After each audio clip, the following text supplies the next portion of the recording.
Tahukah Anda bagaimana caranya marketplace tempat Anda berbelanja online dapat begitu mengenal tabiat dan kebiasaan berbelanja Anda? Halo, saya Kari Purnama dari Purple Analytics. Terima kasih atas waktu yang diberikan kepada kami. Pada kesempatan kali ini, saya hendak mengajak Anda untuk mengenal atau mendalami lebih jauh salah satu solusi analytics dari IBM, yaitu IBM SPSS Statistics. Secara spesifik, kita akan membahas benefits dan pemakaian IBM SPSS Statistics Direct Marketing. Yuk, mari kita mulai.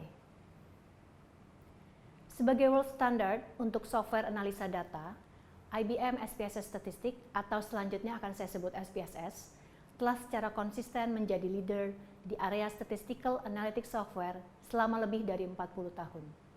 Ada beberapa keunggulan SPSS yang telah terbukti membantu banyak penggunanya. Bahasa perintahnya yang sangat user-friendly, tidak perlu coding, dan memiliki user manual yang lengkap. Anda juga dapat dengan mudah mengintegrasikannya dengan open source tool seperti misalnya R dan Python. Selain itu, library SPSS lengkap dan komprehensif. Anda dapat melakukan regression analysis, decision trees, dan masih banyak algoritma statistik lainnya yang tersedia. Dan dari sisi penggunaan, tersedia beberapa license plans yang dapat Anda pilih sesuai dengan kebutuhan Anda. Tidak dapat dihindari lagi, transformasi digital sudah harus dilakukan oleh banyak perusahaan yang ingin tetap kompetitif di era industri 4.0 ini. Salah satu bentuk dari transformasi digital ini adalah penggunaan data untuk decision making. Perusahaan dituntut untuk bisa menggunakan data, baik itu data penjualan, data operasional, sampai ke data customer maupun data eksternal, untuk keperluan decision making yang akurat dan tepat waktu. Salah satu contoh penggunaan data untuk decision making dapat kita terapkan di area direct marketing.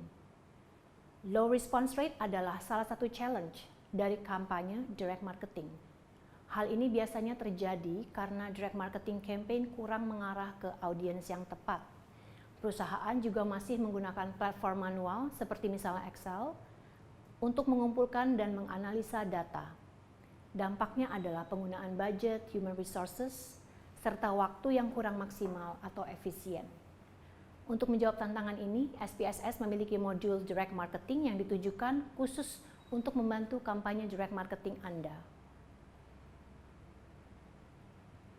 Sebagai salah satu modul dari SPSS, SPSS Direct Marketing akan membantu Anda dalam mengoptimalkan ROI dari marketing campaign Anda melalui decision making yang lebih akurat.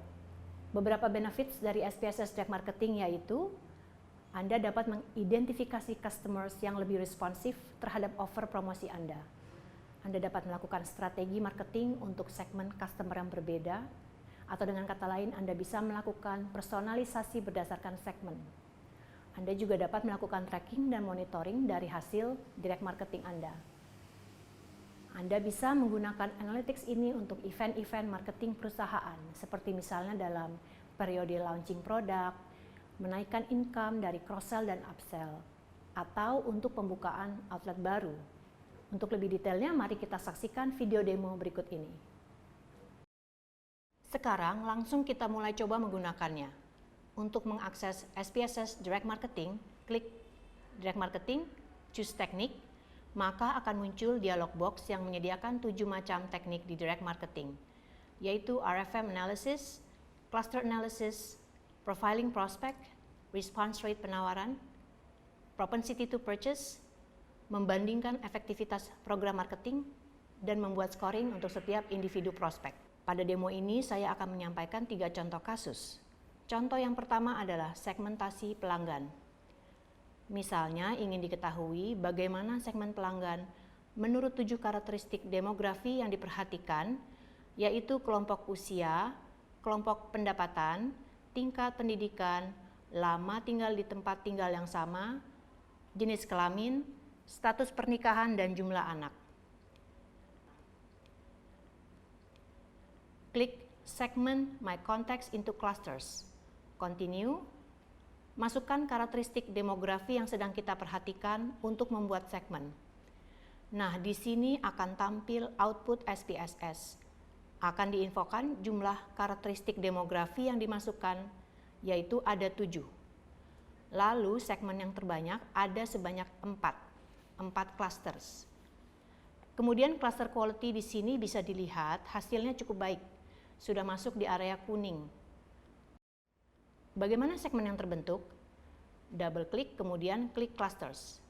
Di sini misalnya assessment pertama adalah pria, cukup matang menikah, memiliki anak dan penghasilan cukup tinggi. Kemudian jumlahnya sekitar 40% dari total seluruh pelanggan.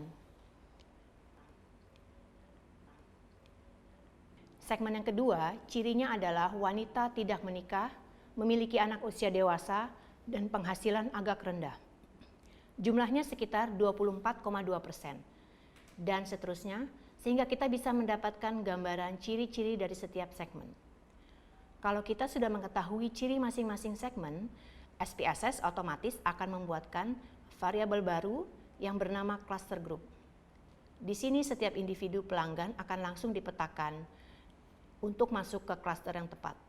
Dengan demikian, setiap program marketing yang dibuat bisa langsung dikirimkan kepada pelanggan yang sesuai.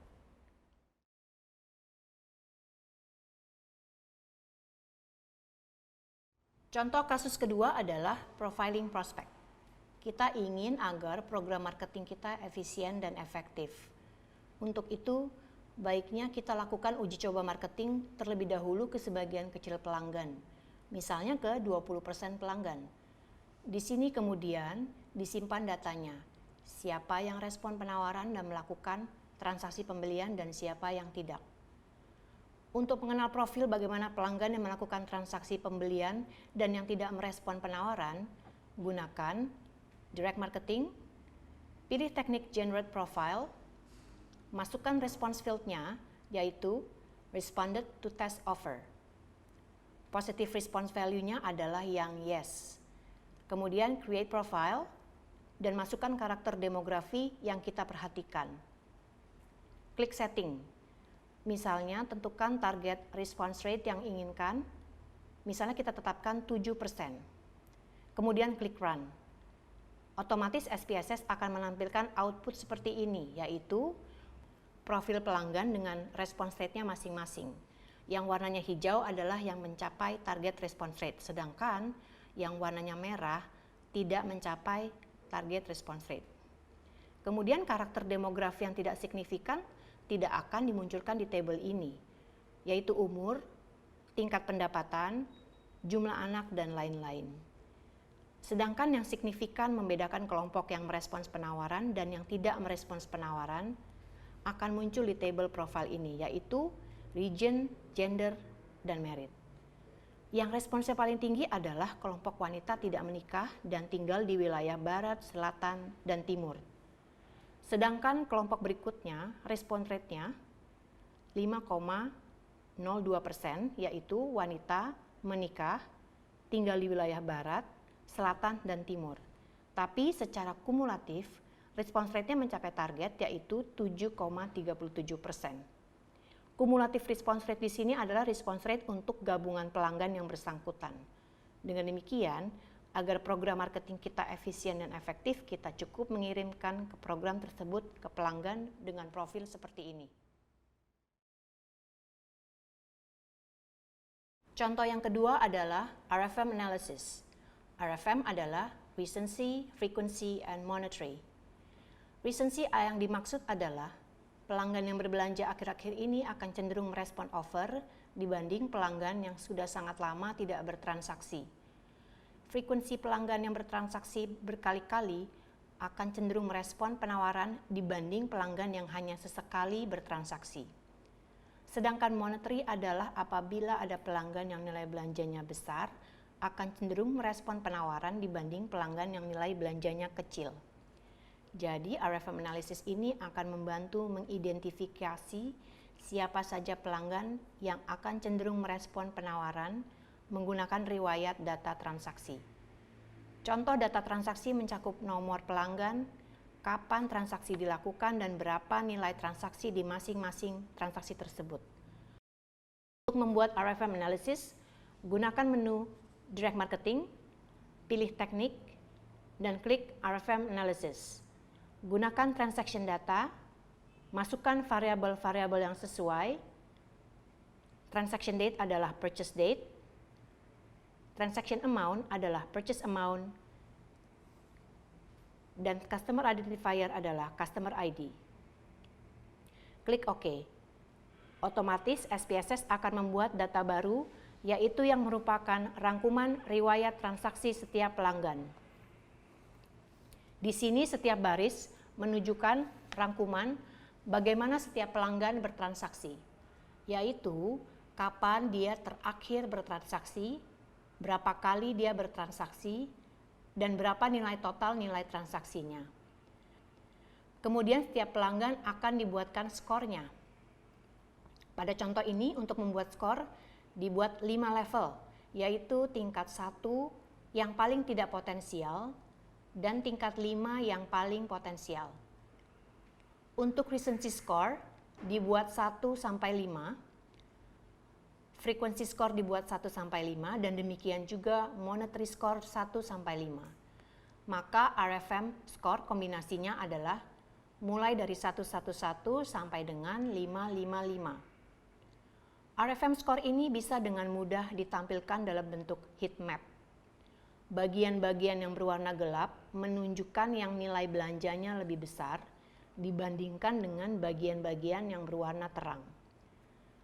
Kelompok pelanggan ini adalah yang akan cenderung merespon penawaran dibandingkan dengan yang bagian-bagian berwarna terang. Dengan mudah, SPSS akan membantu menseleksi siapa saja pelanggan yang berada di warna gelap dibandingkan yang berwarna terang. Dan itulah pelanggan-pelanggan yang potensial untuk diberikan atau diprioritaskan penawaran.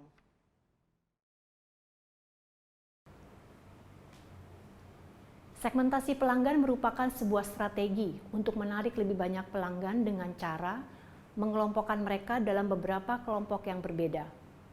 RFM merupakan proses analisa pelaku customer berdasarkan 3 variabel, yaitu recency, frequency, dan monetary.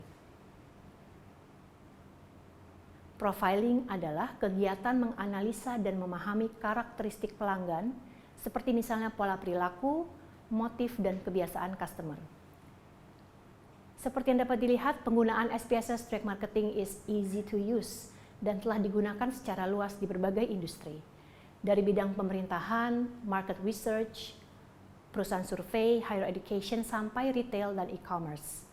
Ratusan review pengguna SPSS dari Gartner menyatakan bahwa SPSS users merasakan kemudahan atau ease of use dalam memakai software dan secara konsisten memberikan nilai tinggi untuk fitur-fitur komprehensif yang membantu para analis dalam melakukan analisa statistik yang kompleks.